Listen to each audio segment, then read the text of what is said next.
Party आज देश की तीसरी बड़ी पार्टी है। बीजेपी कांग्रेस के बाद समाजवादी पार्टी का नंबर आता है, परंतु महाराष्ट्र में हम लोग संघर्ष कर रहे हैं बहुत दिनों से। लेकिन हम महाराष्ट्र में जितनी पार्टी बढ़ना चाहिए उतना हम बढ़ा नहीं सकते अभी तक, क्योंकि यह राज्य की पार्टी है। हमारी कोशिश है कि हम लोग समाजवादी पार्टी को नेशनल पार्टी बनाएं। आज प्रॉब्लम ये बहुत बड़ा देश में कि 2014 के बाद से देश में जो कर्ज था, पहले 1947 से 2014 तक जो कर्ज था 55 लाख करोड़ रुपया, अब वो हो गया 3 गुना ज़्यादा। देश कर्ज से डूबा जा रहा है, हमें हर साल उसका इंटरेस्ट भरना पड़ता है। और कहा जा रहा है कि देश जो चौथी जो है दुनिया की चौथी जो है आर्थिक शक्ति बन गई है, परंतु मैं समझता हूँ कि आज भी 85 करोड़ लोगों को 5 किलो राशन दिया जाता है, और राशन नहीं मिलेगा तो वो खा नहीं सकते हैं। ये देश की स्थिति है। महाराष्ट्र में पैसे नहीं है, अभी डेवलपमेंट काम बहुत रुका हुआ है। लाडली बहन के नाम पर इन लोगों ने पैसे दिए। देखिए, जब आदमी इलेक्शन लड़ता है ना, तो जो भी इलेक्शन कमीशन की गाइड है वो सिर्फ किताबों में लिखी हुई है। लोग कितना खर्च करते हैं आप सब अच्छी तरह जानते हैं। बहुत सारे लोग वोटर को पैसे भी देते हैं, हालांकि सब गलत है ये, लेकिन बहुत से लोग देते हैं वोटर को पैसे। सरकार ने पैसे न दे करके हमारे पैसे, जनता के पैसे लाडली बहन के नाम पर दिया, और ये कहा कि अब हम चुन कर आएंगे तो हम अब की बार 1500 की जगह 2100 रुपये देंगे। और चुन के आने के बाद आप कह रहे हैं कि बहुत सारे 8-9 लाख लोगों ने गलत लिया है, उन पर कार्रवाई होगी, और अब 500 रुपया देंगे लाडली बहना के नाम पर।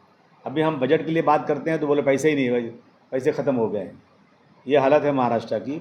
और सबसे बड़ी जो दुख की बात है कि महाराष्ट्र में आज जो है ना, सांप्रदायिकता उरूज पर है। एक चुना हुआ आदमी 4 फुट का है, उसकी हैसियत कुछ नहीं है, परंतु खुलेआम कहता है कि हमारी सरकार हिंदुत्व की सरकार है। हम कहते हैं ये सरकार सेकुलर सरकार है। देश में संविधान है, और संविधान की कसम 2-2 बार खाने वाला आदमी, एक बार आमदार बनता है तो शपथ लेता है, दूसरा उसके बाद जब बनता है वो मिनिस्टर बनता है तो शपथ लेता है, लेकिन वो कह रहा है हमारी हिंदुत्व की सरकार है, हम मस्जिद में घुस के लोगों को मारेंगे, मस्जिद का लाउड स्पीकर उतारेंगे। इस तरह की चीज़ें महाराष्ट्र में हो रही हैं। आज महाराष्ट्र में जो मस्जिदों पर लाउड स्पीकर लगा हुआ है, उस लाउड स्पीकर को मुंबई में उतारने की बड़ी ज़ोरदार से चल रही है कि सुमैया हर एरिया में जाते हैं पुलिस को लेकर के, मस्जिद का लाउड स्पीकर उतारो। देखिए, लाउड स्पीकर उतारने का कोई कानून नहीं है। जो भी कोर्ट का आदेश है वो ये है कि डिसिबल उसका जो मेंटेन करो। डिसिबल अगर मेंटेन नहीं होता है तो आप उस पर केस कर सकते हैं, फिर आप उतार सकते हैं। परंतु कह रहे डिसिबल हमको कुछ नहीं मालूम, हमें जो है ना इस लाउड स्पीकर को उतार कर वहाँ दूसरा एक स्पीकर लगाना है, जिस स्पीकर से आवाज़ आएगी नहीं और अजान को कोई सुन भी नहीं सकता है। पूरे देश में चल रहा है, लेकिन सिर्फ महाराष्ट्र में ये चल रहा है। मस्जिद के बाहर नमाज नहीं पढ़ सकते। देखिए, मस्जिद के बाहर अभी मैं आज आ रहा था, देखिए हम किसी की शिकायत नहीं कर रहे हैं, हम अपने हिंदू भाइयों के साथ कदम से कदम मिलाकर, कंधे से कंधा मिलाकर चलते हैं। आज तक कभी किसी मुसलमान ने ये शिकायत नहीं किया कि सड़क पर त्यौहार क्यों मनाया जाता है। लेकिन आज अगर मस्जिद भर जाती है तो लोग मजबूरन, कुछ मस्जिदों में, हर मस्जिद में भी नहीं, बाहर 5-10 मिनट के लिए नमाज़ पढ़ने आते हैं। लेकिन उसके लिए यूपी के सीएम कहते हैं कि अगर आप जो है बाहर नमाज़ पढ़ोगे तो आपका पासपोर्ट कैंसिल कर दिया जाएगा और आपका ड्राइविंग लाइसेंस भी कैंसिल कर दिया जाएगा। मैं आ रहा था अगर पूना से, तो मुझे लोगों ने कहा कि पालकी जाने वाली है, जल्दी जाएंगे नहीं तो फिर रास्ता जाम हो जाएगा। रास्ता जाम हो रहा है, हमने कभी मना नहीं किया, लेकिन हमारी मस्जिद, हमारी नमाज के लिए, यानी ये जानबूझ करके ना इस देश में मुसलमानों के लिए ज़मीन तंग की जा रही है। वक्फ की ज़मीनें हमारी हड़पने का पूरा इरादा है, जिसने पूरे देश की सारी प्रॉपर्टी बेच दिया। एयर इंडिया बिक गया, एयरपोर्ट बिक गया, सी पोर्ट बिक गया, रेलवे बिक रहा है, सारी बड़ी बड़ी प्रॉपर्टी बिक रही, नया कुछ बन नहीं रहा है। और जो है वक्फ की ज़मीनें भी मुसलमानों के हड़पने का इरादा है। पहले 3 तलाक के नाम पर मुसलमानों को बेवकूफ़ बनाया गया। जो मुसलमान को हज के लिए सब्सिडी मिलती थी वो ख़त्म कर दी गई। ये हालत है। दूसरी तरफ किसानों की हालत बहुत ख़राब है। मैं समझता हूँ वो सरकार निकम्मी सरकार है जो बार बार ये कहती है कि हम आएंगे तो एक भी किसान की आत्महत्या नहीं होगी, लेकिन आज भी किसानों की आत्महत्या बड़े ज़ोरों में चल रही है और किसानों को जो मुआवजा मिलना चाहिए वो नहीं मिल रहा है। बड़े बड़े व्यापारियों का, कारपोरेट का हज़ारों करोड़ माफ़ किया जा रहा है, परंतु किसानों की हालत आज भी देश में सुधरेगी नहीं। और बड़े हमारे चौधरी चरण सिंह जी ने कहा था, बड़े नेताओं ने कहा था, जब तक किसान खुश नहीं होगा, जब तक देश खुश नहीं होगा। और किसानों की हालत दिन ब दिन ख़राब होती जा रही है। ये हालात है। अभी यहाँ पे आग लग गई थी कहीं, फायर ब्रिगेड नहीं है, हो सकता है फायर ब्रिगेड नहीं हमारे पास। हम बहुत बड़े $5 ट्रिलियन की इकनॉमी बन रहे हैं, लेकिन हमारे पास फायर ब्रिगेड नहीं हमारे पास है, इक्विपमेंट उसका है नहीं यहाँ पे इसमें जो हो रहा है। और इस तरह की चीज़ें देश में हो रही हैं। मैं समझता हूँ कि हमें जो है सोचना चाहिए कि ये देश संविधान से चलेगा, अपनी मर्ज़ी से नहीं चलेगा। ये समाजवादी पार्टी हर धर्म के लोगों के साथ, चाहे किसी धर्म का भी हो। और याद रखिए, जो भी लोग राजनीति में धर्म को लाते हैं वो समझो कि बहुत ही ख़राब लोगों के हाथ में सत्ता है, और जो लोग डेवलपमेंट को लाते हैं समझिए वो अच्छे लोग हैं। आज ये जो है जिस तरह से हमारी फॉरेन पॉलिसी थी वाजपेयी जी के ज़माने में, नेहरू जी के ज़माने में, इंदिरा गांधी के ज़माने में, वो जो है हमारी फॉरेन पॉलिसी ख़त्म हो गई है। आज वाजपेयी जी का भाषण बार बार आज दिखाया जा रहा है कि उन्होंने कहा था कि इसराइल को फ़लस्तीन की ज़मीन खाली करना चाहिए, और आज हमारी सरकार जो है इसराइल को सपोर्ट कर रही है। मैं समझता हूँ ये जो है जो विदेश नीति है हमारी बहुत कमज़ोर हो गई है। हमारे पड़ोसी हमारे साथ नहीं है। इन चीज़ों को लेकर के समाजवादी पार्टी उत्तर प्रदेश में एक बड़ी पार्टी है, और अब की बार हमें पूरी उम्मीद है इंशाअल्लाह कि 2027 में फिर से समाजवादी पार्टी की सरकार बनेगी। हम लोग कोशिश कर रहे हैं महाराष्ट्र में ताकत बनाने के लिए। अब आपको कुछ पूछना हो तो।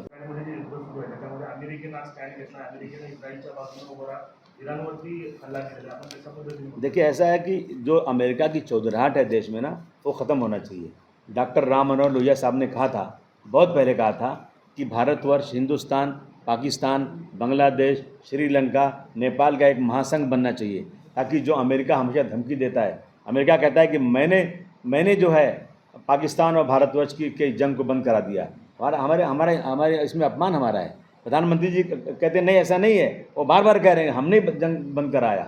और जिस तरह से इसराइल ने फ़लस्तीनियों के ऊपर जिस तरह से हमला किया, बच्चे नए छोटे छोटे बच्चों को जैसा मारा गया, भूख से तड़प रहे हैं, खाने के लिए जा रहे हैं, NGOs खाना ला रही है, वहाँ पे बम मार के कितने लोगों को मार दिया।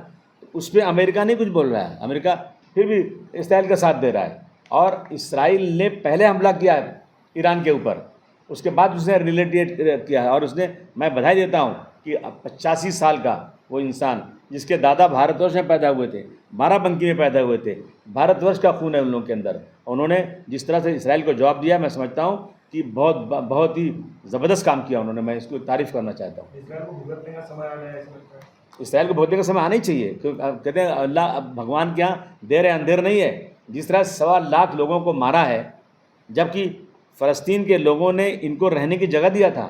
मेरे घर में कोई मेहमान आए, मैं उसको जगह दूं और मुझे भगा के खुद ही कब्ज़ा करने लग जाए, तो ये हो रहा है फ़लस्तीन। और देखिए, मुसलमानों का जो है ना, पूरा फ़लस्तीन के साथ पूरी की पूरी हिमायत है, क्योंकि वहाँ बहुत सारे हमारे प्रॉफिट हैं, पैगंबर पैदा हुए। हमें कुरान शरीफ में लिखा है कि आप उस मस्जिद को जाओ, फ़लस्तीन में मस्जिद का दौरा करो, मस्जिद के लिए मदद करो, वहाँ दिया जलाओ। तो हमें तो फ़लस्तीन की हमारी जो मस्जिद वहाँ पर है, उससे हमारी पूरी की पूरी आस्था है, चाहे दुनिया कुछ भी कहे, लेकिन हम फ़लस्तीन के साथ हमेशा खड़े रहेंगे। लेकिन भारत तो डाटा नष्ट करना। अभी मैं डाटा अभी ऐसा है ना कि ये जो सरकार है ना, ये हर चीज़ जो है इलेक्शन जीतने के लिए कर रही है। अभी पिछले असेंबली इलेक्शन में जिन बड़े बड़े लोग हारे हैं, उसके पीछे इंक्वायरी होना चाहिए। एक ही दिन फटाफट जो है कई लाख लोगों का वोटर लिस्ट में नाम आ जाना, बहुत लोगों का नाम कटवा देना, इसकी परंपरा रही है। ये लोग जो है इलेक्शन कमीशन इनके हाथ के खिलौना बन चुका है। मैं समझता हूँ आज इस देश में सही और फेयर इलेक्शन नहीं हो रहा है। महाराष्ट्र में हिंदी की सख्ती की जा रही है, 3rd लैंग्वेज कंपलसरी बोल रहे हैं। महाराष्ट्र में हिंदी की सख्ती करने की क्या जरूरत है? अरे भाई, हिंदी की सख्ती नहीं, अरे भारतवर्ष में आज भी पार्लियामेंट के अंदर एक कमेटी है लैंग्वेज के नाम पर, जिसमें 45 मेंबर होते हैं। वो पूरे देश में जाकर हिंदी में काम करने के लिए प्रोत्साहन करते हैं। सेंट्रल गवर्नमेंट का जितना काम है, सेंट्रल गवर्नमेंट का सारा काम हिंदी में होता है। और अगर महाराष्ट्र में 3 लैंग्वेज है तो सबसे पहले मराठी होना चाहिए, उसके बाद इंग्लिश हिंदी होना चाहिए, फिर इंग्लिश होना चाहिए, मैं समझता हूँ। और फिर तीसरी लैंग्वेज कौन सी आना चाहिए, मुझे कोई बताए। अगर चाहे हिंदी नहीं आए तो कौन सी लैंग्वेज भारतवर्ष में महाराष्ट्र में होना चाहिए, वो कोई लैंग्वेज बता देना कोई। मनसे के बाळानंदगावकर कुछ दिनों पहले इधर आए थे, उन्होंने ऐसा कहा कि अगर यूपी में अगर थर्ड लैंग्वेज मराठी अगर करेंगे हो तो इधर हिंदी करने के बारे में सोच ये सकते हैं। सब अगर ये- आप ऐसा ही कहते हैं तो फिर उधर इधर जाइए, दक्षिण में जाइए, तमिलनाडु कर्नाटक में, उधर जाकर हिंदी सख्ती करके दिखाइए। वो तो कर नहीं रही है ये सरकार। बहुत छोट भैया नेता ये सिर्फ और सिर्फ जनता को गुमराह कर रहे हैं, जनता के बीच में ऐसी बातें करके वोट हासिल करना चाहते हैं। इनकी पार्टी के 14 एमएलए चुन कर आए थे, बहुत आए थे, जीरो हो गए ना अभी तो इन्हीं वजहों से। लेकिन हिंदी महाराष्ट्र में रह के मराठी बोलना भी 100% बोलना चाहिए, बिल्कुल। आप तो नहीं, हिंदी अरे की बात करते हैं। भाई सुनिए ना, मेरी पढ़ाई यहाँ नहीं हुई है, मैं कोशिश कर प्रयत्न करतो मराठीसाठी। अब अभी नहीं मेरे पास, मैं कोशिश कर रहा हूँ। मैं मराठी की बहुत इज्जत करता हूँ, सम्मान करता हूँ, मराठी का पूरा सम्मान होना चाहिए, लेकिन हिंदी का अपमान नहीं होना चाहिए। आने वाले समय में महाराष्ट्र में लोकल करने जा रहे हैं कि इस बार ज़्यादा से ज़्यादा यही तो प्रयत्न है ना जो आए आपके पास, यही प्रयत्न है, कोशिश कर रहे हैं कि भाई कुछ सीटें चुनकर लाएं, अच्छे लोगों को ढूंढ रहे हैं जो आएंगे। ठाकरे सेनेचे नेते आहेत भास्कर जाधव यांनी असं म्हणलेलं आहे, शरद पवारांची साथ राजकारणातून साथ सोडली, हे मोठी चुकी केली आणि आता त्यांना कुठेतरी अफसोस होत आहे। राजकारणातून निवृत्तीचे संकेत पण त्यांनी दिलेले आहेत। देखिए शरद पवार एक बड़े नेता हैं। आज इस देश में अगर ये सच पूछा जाए तो शरद पवार एक बड़े नेता हैं, और शरद पवार का साथ जो लोगों ने छोड़ा है ना, वो सब ईडी और इनकम टैक्स की डर से छोड़ के गए। मैं अपने मनसे की बात की, 14 आमदार थे, अभी जीरो पर आ गए हैं। मनसे और ठाकरे एक साथ आने की सोच रहे हैं अभी ठाकरे घर। आप किस तरह से देखते हैं? आ जाए। अरे ये मराठी मुद्दा कुछ मुद्दा होता है क्या, इसको मुद्दा बोलते हैं क्या? ये फालतू बातें करते हैं लोग। मराठी जो महाराष्ट्र में रहने वाले सब मराठी से प्यार करते हैं, किसी को नफरत मराठी से नहीं है। लेकिन जो लोग यहाँ पैदा नहीं हुए हैं, आप मुझे बता दो, आज समझो कोई IAS अफसर है, यहाँ आया 3 साल के लिए, 5 साल के लिए, उसे मराठी सीखा, कल इसकी पोस्टिंग आसाम हो सकती है, जा सकता है, वो आसाम चला गया, आसामी सीखे वो, उसके बाद फिर उसको गुजरात भेज देंगे तो गुजराती सीखे वो। मतलब क्या, एक ज़बान ऐसी होना चाहिए देश में जो कश्मीर से कन्याकुमारी तक उसका सम्मान हो। बाकी हर स्टेट में उसकी ज़बान है, हर स्टेट की एक ज़बान है, उसको सम्मान होना चाहिए। यानी आप उसका जवाब नहीं देते। ठाकरे और मनसे जो एक साथ आने की सोच रहे हैं, उसकी तरफ आप कैसे देखते हैं? भाई से भाई के तकाजे भी कुछ हैं, सहन के बीच दीवार अपनी जगह। अगर उसी घर में पैदा हुए हैं तो साथ रहें, हमें खुशी है, हमें कोई एतराज़ नहीं है, रहें साथ में। लेकिन वो एक होने के बाद बहुत सक्सेस रेशो उनका बढ़ जाएगा ऐसा कहा जा रहा है जनता मुंबई में। महापालिका में। हाँ, मुंबई महानगरपालिका रंग या तो लोकल बॉडी जो भी इलेक्शन रहेंगे, अगर राज ठाकरे और उद्धव ठाकरे एक हो जाएंगे तो बीजेपी को हरा पाएंगे, या तो वो जो अदृश्य शक्ति है उसको हरा पाएंगे, ऐसा कहा जा रहा है। तो आप क्या लगता है कि राज ठाकरे और उद्धव ठाकरे एक हो जाएंगे तो पूरा? नहीं, राज ठाकरे जी की अभी तो कोई ताकत है ही नहीं, खाली वो तो नफरती की बात करते हैं, रोज़ाना हिंदी के खिलाफ, उत्तर भारतीयों के खिलाफ, मराठी और हिंदी के खिलाफ, यही धंधा उनका है। अब उनके आने के बाद हो सकता है कि जो शिवसेना की ताकत है कम भी हो सकती है, कोई ज़रूरी नहीं बढ़ जाए। ऐसे लोग जो आज तक उनके बारे में गलत बोलते रहे, अब साथ में जा रहे हैं। अब देखिए आगे आगे होता क्या, मैं ही बोल नहीं सकता इस बारे में, लेकिन दोनों भाई मिल जाए तो मुझे कोई एतराज़ नहीं, मुझे खुशी होगी। अजित पवार ने अर्थमंत्री आहेत आणि ते एका साखर कारखान्याच्या निवडणुकीमध्ये उभे आहेत, त्यासाठी आज मतदान होत आहे। राज्याच्या उपमुख्यमंत्रीच्या पदासारख्या माणसाला असं साखर कारखान्याच्या निवडणुकीत उभं राहायला सोपतं का?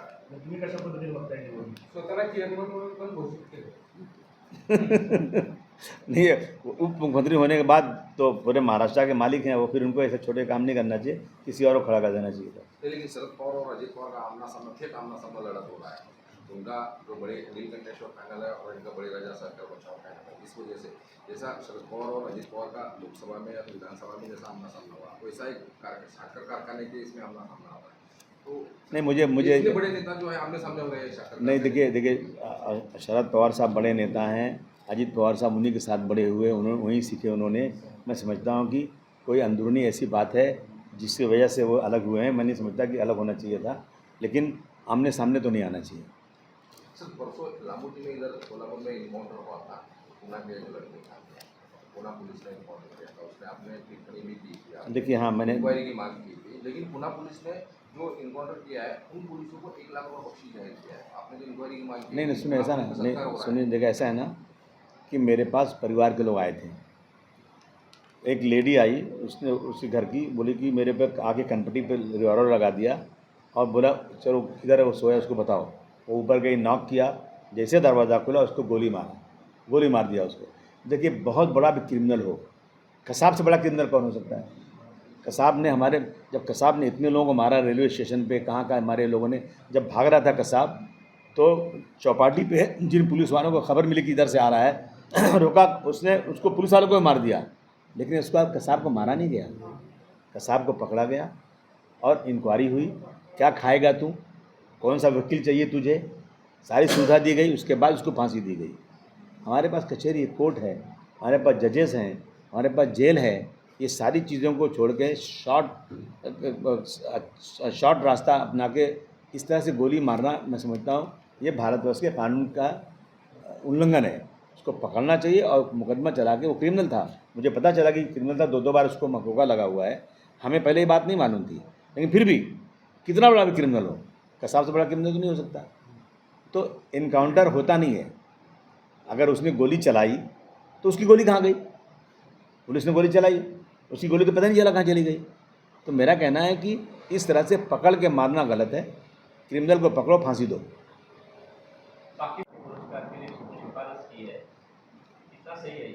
नहीं देखिए, हम सब चाहते हैं कि पाकिस्तान ने किया, तो इसका मतलब है कि पाकिस्तान इस बात को एक्सेप्ट कर रहा है कि डोनाल्ड ट्रंप ने ही हमारी जंग को बंद कराया। हम तो नहीं एक्सेप्ट कर रहे हैं ना, और हम तो चाहते दुनिया में शांति रहे, लड़ाई झगड़ा ख़त्म हो जाए, तो ये तो सबको कोशिश करना चाहिए। परंतु कुछ लोग अपने हथियार बेचने के लिए दुनिया में जो हत्याएं करवा रहे हैं लोगों की, इसकी निंदा होना चाहिए। एक तरफ नीतीश राय ने हिंदुत्व की बात लेकर आगे चल रहे हैं, तो दूसरी ओर नहीं, भारत को जो है इंसाफ करना चाहिए। भारत जो है इसराइल के फेवर, अभी 149 मुल्कों के लोग गए थे, हमारे प्रधानमंत्री जी नहीं गए उसमें, उन्होंने साइन नहीं किया वहाँ जाकर के। ये भारतवर्ष की जो परंपरा रही है उसके खिलाफ है काम किया उन्होंने। इसका सपोर्ट दे भारत के, ईरान का दे या इजराइल का दे या अमेरिका का? हम तो कहेंगे ईरान को देना चाहिए। निवडणुकीनंतर सर 45 दिवसामध्ये हाँ, तो अबू आजमी का क्या विचार है इन लोगों को लेकर? अबू आज़मी समाजवादी पार्टी अखिलेश यादव और मुलायम सिंह यादव के नेतृत्व में चलती है, जो रोज़ाना सुबह हनुमान की पूजा करते हैं। वो हिंदू लोग हैं, लेकिन वो हिंदू और मुसलमान में अंतर नहीं समझते। हम सिर्फ जालिम और मजलूम, जो जुल्म करता है उसके खिलाफ, जिसके साथ जुल्म होता है उसके साथ है। Thank you. देश विदेशातील प्रत्येक घडामोडींचे लाईव्ह अपडेट मिळवण्यासाठी आता साम टीव्हीच्या सर्व सोशल मीडिया प्लॅटफॉर्मला लाईक, फॉलो आणि सबस्क्राईब करा। तसंच सर्व नोटिफिकेशनसाठी बेल आयकॉन प्रेस करायला विसरू नका।